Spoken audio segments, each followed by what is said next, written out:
नमस्कार, आपले न्यूजमध्ये तुमचं सर्वांचं सहर्ष स्वागत आहे आणि आपण बघत आहात आपले न्यूज। आताची धक्कादायक व मनसुन्न करणारी बातमी पालघर तालुक्यातील वाडा तालुक्यातून समोर येत आहे।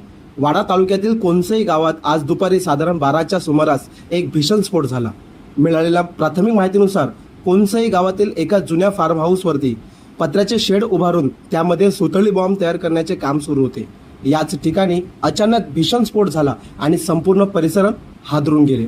या दुर्दैवी घटनेत आतापर्यंत 2 जणांचा मृत्यू झाल्याची माहिती समोर आली आहे। मृत व्यक्तींची नावे भावेश दिलीप वावरे राहणार जामघर, मोनिका सचिन पडवळे राहणार पालसई, तर 4 ते 5 कामगार गंभीर जखमी झाले आहेत। जखमींची नावे मोनिका महेंद्र जाधव राहणार कोणसई, जागृती जगदीश गवते राहणार जामघर, प्रतिभा प्रताप पवार राहणार कोणसई, मोनिका मोहन वारदी राहणार कोणसई यांचा समावेश आहे।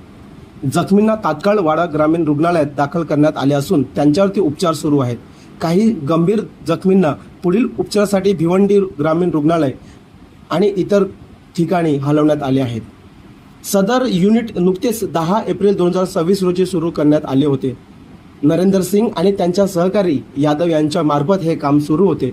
येथे फटाके तयार करण्यासाठी कच्चा माल आणला जात होता आणि सुमारे 32 कामगार रोजंदारीवर काम करत होते।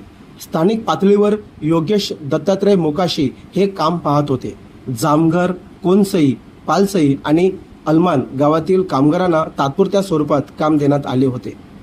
घटनेची माहिती मिळताच अग्निशमन दल, तहसीलदार, मुख्याधिकारी आणि पोलीस प्रशासन तात्काळ घटनास्थळी दाखल झाले आहेत। सध्या बचाव कार्य आणि तपास सुरू आहे।